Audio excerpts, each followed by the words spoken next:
Harlan. I'm going to try to read a book with Mila, who's not quite ready yet, but we'll see how far we can get. This one's called I Can't Do That Yet. It's bedtime, Anna. Anna loves all kinds of times. Free time, playtime, cookie time, and even brushing teeth time. Bedtime is the time that Anna doesn't like. But everybody knows that before bedtime comes story time. And Anna loves story time. Anna's dad asked her to read the first page. Like every evening, Anna responded, I can't do that. Halfway through the story, Baxter crawled into bed. Do you know who Baxter is? Let's see if you can figure out who Baxter is. Her dad pretended that he didn't notice. Anna couldn't remember the end of the story. She must have fallen asleep, but suddenly she wasn't in her bed anymore. She looked around and saw a woman. The woman was tall with long brown hair and glasses. Emma had the feeling she knew her. Somehow they must have met before, right, Mila?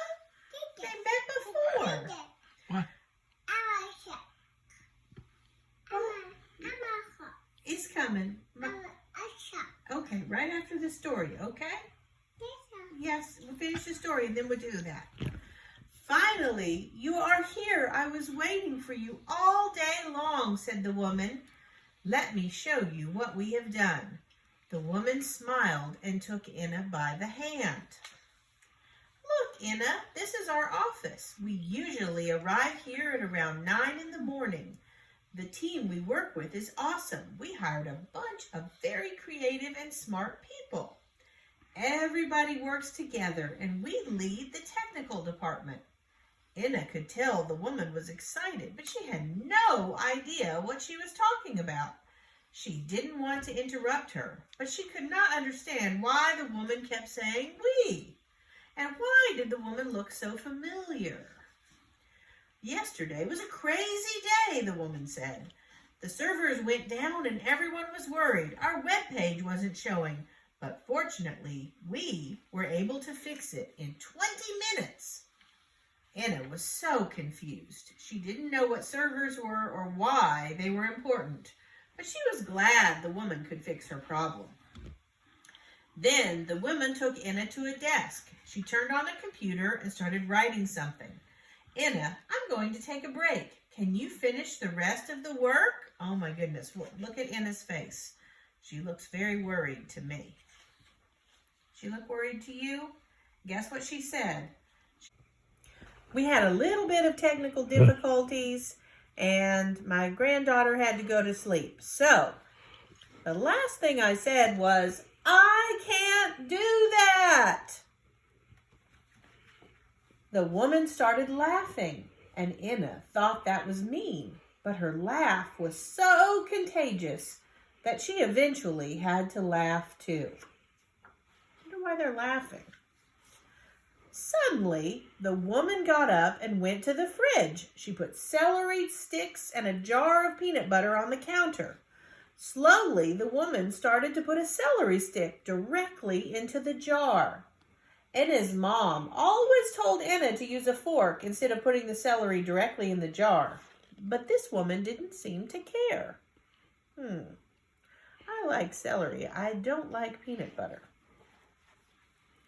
Anna still couldn't remember the woman's name, so she asked, You're telling me all these things, but I don't even know your name. The woman looked Anna in the eyes and said, I'm you. And you are me. That's not possible. How can one person be another person?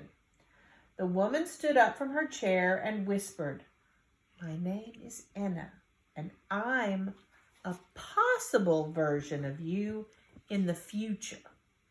The only thing different about you and me is time. Anna was confused. That can't be true. I don't even know what you're talking about. Server, code, I can't do any of that. You can't do that, Anna? You can't do that yet because you haven't had time like I have. When we were 16, we started to learn computer programming. We made this little game and everything went from there. You really wanted this, and so you created me, just like you created this game. But I don't remember any of that. How could you? This is the future. If you want this, this could be your future. Anna couldn't believe what she had just heard. How could this be true? She wasn't like this woman at all, but maybe she really could be like her. The future seemed exciting. Anna had so many thoughts at once that she wasn't able to say anything.